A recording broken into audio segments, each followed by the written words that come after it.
Hello everyone and welcome into this Friday, December 3rd edition of the 5-Star News. I'm Kenneth Stafford and get ready for yet another amazing show today. Topping our lineup for you today is the #1 leadoff hitter in the South, Cole Denton, and he has another edition of Heritage Happenings. Take it away, Cole. Hello Generals, happy Friday and welcome back to Heritage Happenings. Let's get to it. Georgia Milestones end of course exams are coming up on December 13th through the 17th and makeups on December 20th and 21st. More information is available on the high school website. The Heritage Greenhouse will be open today from 3:30 to 4:30 and on Saturday from 9 a.m. to noon. Poinsettias will also be for sale.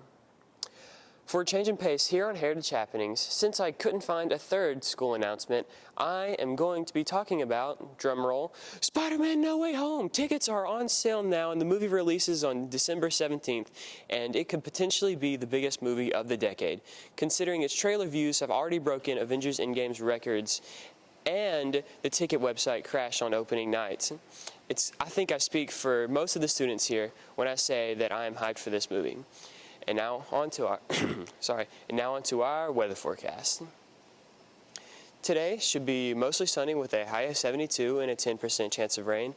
Saturday should be mostly cloudy with a high of 67 and a 10% chance of rain. Sunday should also be mostly cloudy with a high of 66 and a 20% chance of rain. And now on to our next segment. Thanks, Cole. To the news now, and our leadership class welcomed in a special visitor on Wednesday. In fact, it was one of our brothers from the broadcasting industry, longtime Channel 3 news anchor and current author David Carroll, visited our leadership class to talk to them about the book they published last summer. Mr. Carroll recently released a book of his own as well, so it was a great opportunity for our authors to collaborate with another author. What did our students get out of the visit, and what did David get from them? Here's Coach Green with the story. You know, I can tell you from experience, I don't know how y'all felt when you opened the box and got it out, but I bet y'all had big smiles on your face when you saw that this unknown project you were working on turned into something you could hold in your hand and show people. I thought it'd be good to get him in here and network a little bit and just learn about how to market a book and share our book with him and just learn from him a little bit today. It was a really good visit by a really special person. Well, I got to meet some great students who have done that book, I Am, that I'm looking forward to reading and hopefully reporting on later, and got a chance to talk to them about what I do for a living and my experience with books. So I learned a lot from them. Hopefully they might have learned a little bit from me. Yeah, I think we were just hoping to introduce our book to him and kind of hear how he thinks we should market the book, distribute the book, and learn kind of, I guess, tips and tricks from him on how we should move forward. And I think it went really well. I think he was very helpful to us. We've taken a lot out of it. And hopefully we can move his ideas into things that actually happen. So yeah, it was really good. I think it really, even though you have the book in your hand, I don't think you realize the potential impact that you have.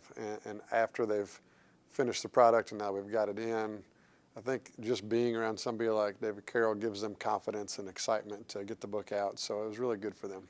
Writing a book and getting a book edited, published, printed, distributed, that's not easy. And I'm just really interested to see how the book that they have done, how it grew from a small idea into the finished product. And it's next on my reading list. So just from the little snippets I've looked at and what I've heard about it, I'm really excited about it. I mean, we spent a whole semester, 90 minutes as a class just writing this book. And, Madison mentioned during the meeting that it was hard getting started, but I think we're really proud of the final product. I remember when we first saw the book and even seeing the manuscript, just holding it in our hands, realizing that we wrote this. We're very proud of it, and we hope that all the Heritage students are able to get something out of it. First off, anything Coach Slaughter has anything to do with is first rate. And I've known about this leadership program for a long time, and I keep up with him on Facebook, and I know about what's going on, thousands of miles away from here, and the dedication he and his students have had to helping young people's lives and improving the world. So I wasn't surprised that the students I met today are ambitious and kind and smart and have great goals for their lives and for helping others. So, it just allows me to leave here with a smile. I made some new friends today, and it inspires me because, even though it's a cliche, these young people I met today are our future, and I feel good about that. Looked like a very profitable visit for all involved. On now, and some big news out of our Future Farmers of America department. Several of Miss Haney's students traveled south for a competition earlier this week. What was the competition and how did our guys do? Here's 5-star news reporters Tanner Eady and myself with the story. So on Tuesday, our junior vet science team went and competed at Summerville Middle School in the Area 1 vet science contest. They had to complete a veterinary science practicum where they were actually required to take a dog out of a kennel. It was a stuffed animal, though. They had to do ID, and then they had to take a test over different vet science topics. The girls did really well. They placed 5th out of 20 teams overall, so not too shabby. I'm excited to see how they do next time. On Tuesday, we traveled to Summerville Middle School for vet science. We didn't place bad. We got 5th.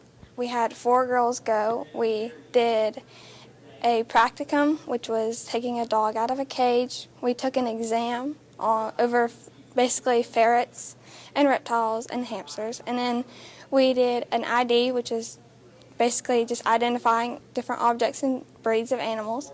We did the junior division, and hopefully next year we'll be able to do the senior division and study a little harder and place a little higher to be able to go to state. Congrats, 5th in state is very impressive. And speaking of impressive, Miss Hamilton had several students shine at their all-state chorus competition. In fact, 16 HHS students were tabbed all-state, and that's an all-time school record. Our 5-star reporters Ben Ineski and Ashley McKeon caught up with Miss Hamilton and some of our all-staters yesterday to find out more about their accomplishments. We had several students audition for GMEA All-State Chorus this year. I was really proud of all the kids who auditioned, whether they made it or not. It's a tough audition, probably one of the toughest things we do in choir. The kids go in and they learn to sing an Italian aria, an Italian song, and they do that in their audition. They also sing 3 different examples of music that they've never seen before. So, they have to do that sight reading component. And then also they sing their scales. Our students did a really good job this year. 16 kids made All-State, which is, I'm just very, very proud of them for that. That's double the number that we've ever had go to All-State in one year from Heritage. So they did a really good job, and I'm very proud of them. Joy to the world, the Lord is come. Let earth receive her King. Let every heart prepare him room. And heaven and nature sing. And heaven and nature sing. And heaven and nature sing. Yeah, it's really exciting because it's like to make All-State, because it's the highest thing we can really do all year, and it's a chance to be around other singers who really love doing what they're doing, and so it's always like a really great experience to meet those people and sing that music.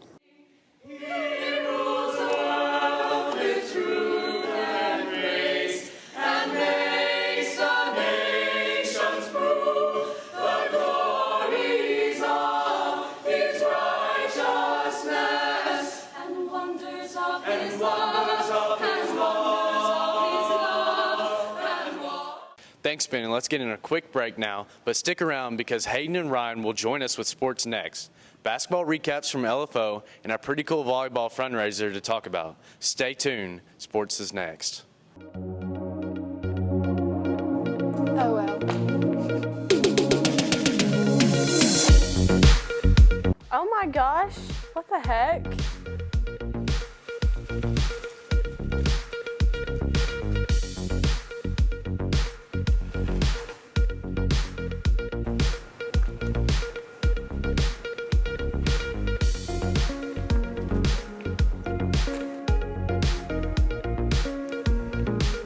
Dude, you're not gonna clean that up?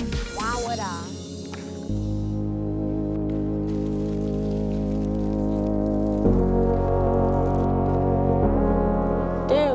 keep Heritage clean.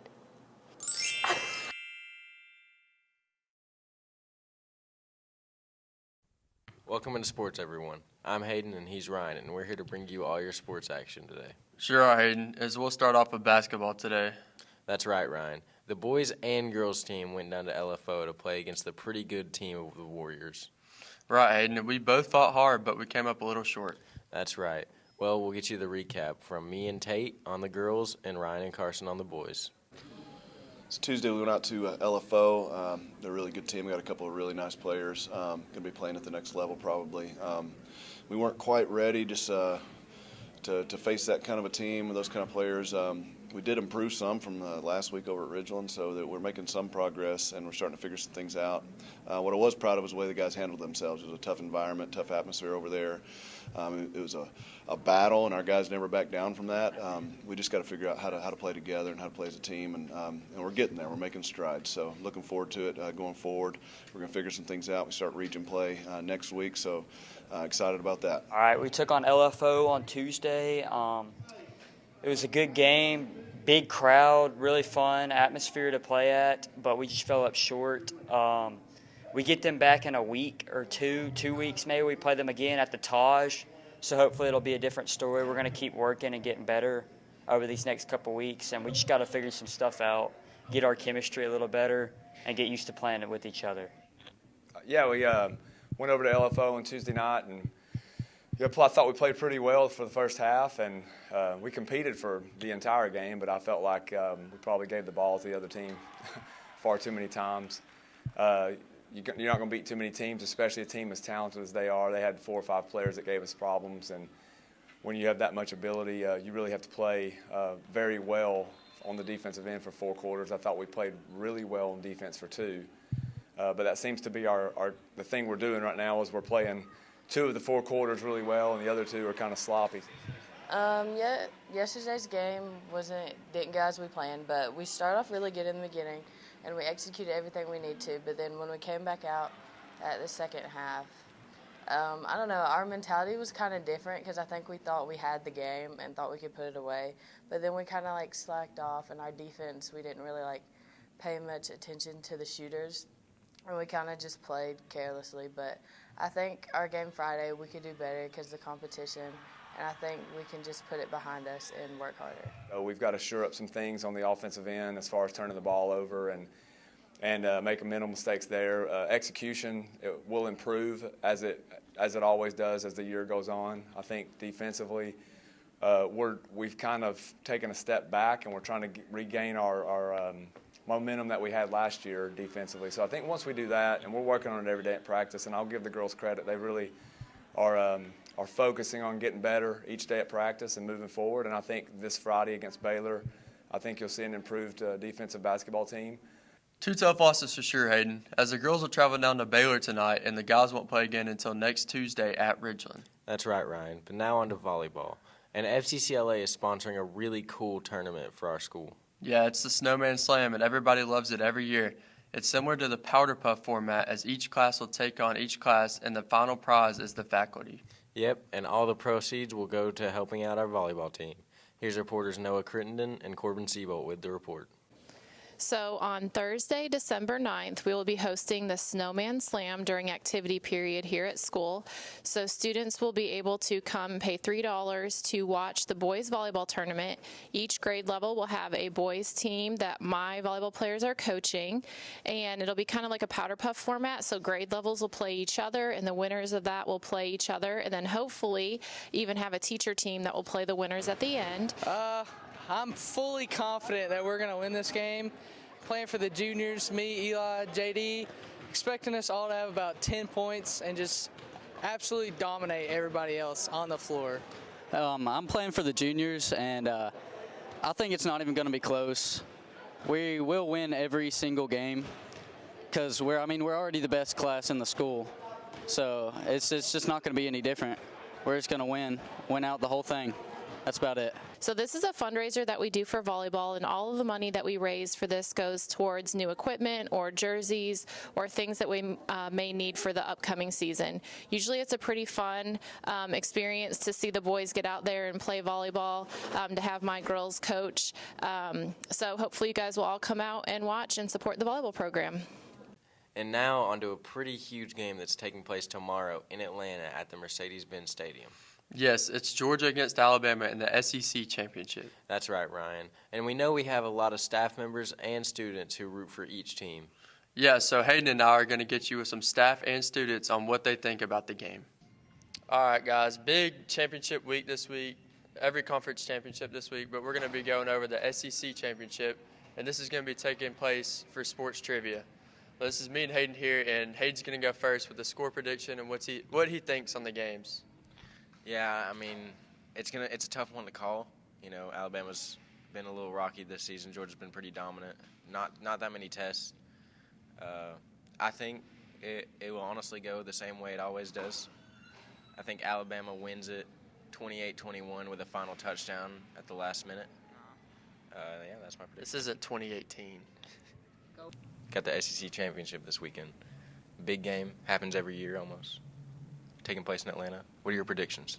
I got 24-17 Georgia. I really feel like the O-line on Bama is just not it this year. And I feel like the D-line on Georgia, that front seven, man, just the best in college football.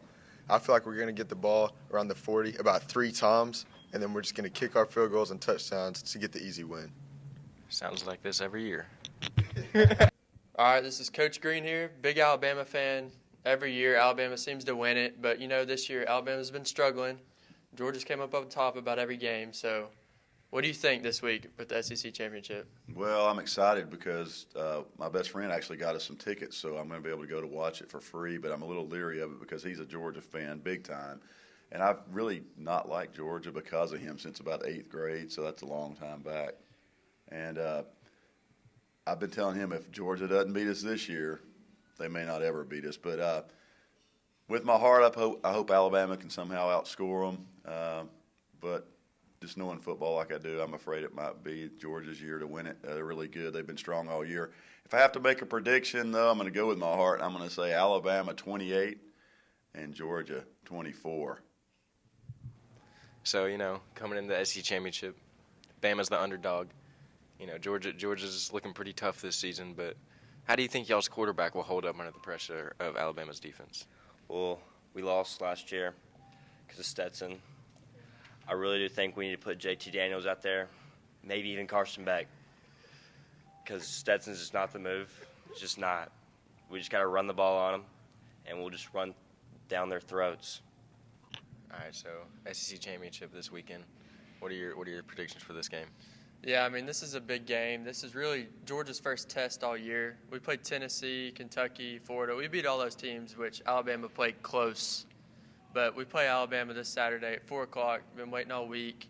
Can't sleep at night.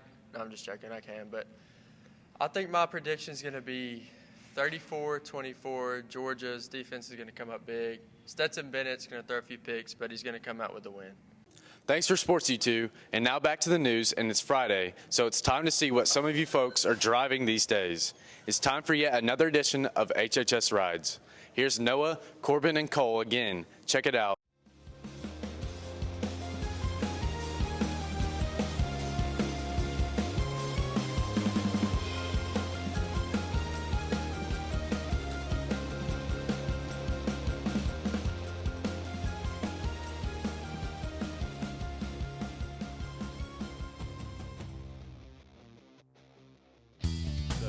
My name's JT Eaton, and this right here is my truck. It's a 2009 Chevy 1500 LT. It's got Z71 package. I love this truck. It was my grandpa's truck, and for my 17th birthday, he gifted it to me, saying that he was going to go get another one.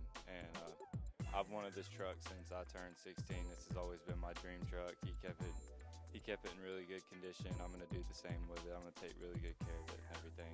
The truck just means a lot because it's been in my family and everything, and I feel pleasure to drive it now because it's super nice and I love it. Generals, I'd like to tell you the story of the Silver Bullet, the Nissan Pathfinder that takes Mr. Wynn to school every day. See, it didn't used to be a Silver Bullet. Back in 1999, I bought Old Red, a Nissan Pathfinder that lasted me 19 years. And that boy got me everywhere I needed to go. It was the band transportation vehicle. It hauled all of our stuff. But then one day, poor Old Red couldn't make it up the interstate hills as fast as Mr. Wynn wanted it to go. So I found right behind me this luxury vehicle called the Silver Bullet, my Nissan Pathfinder. I'm looking forward to it dying on me well after I'm retired. Thank you, Generals. Have a great day. Hey Heritage, this is Dr. Scott. Just talking about our vehicles today. I normally drive a Jeep Wrangler, but today I was lucky enough to get to drive my son's truck, or maybe unlucky enough. I'm actually taking it to get serviced. That's why I have it today.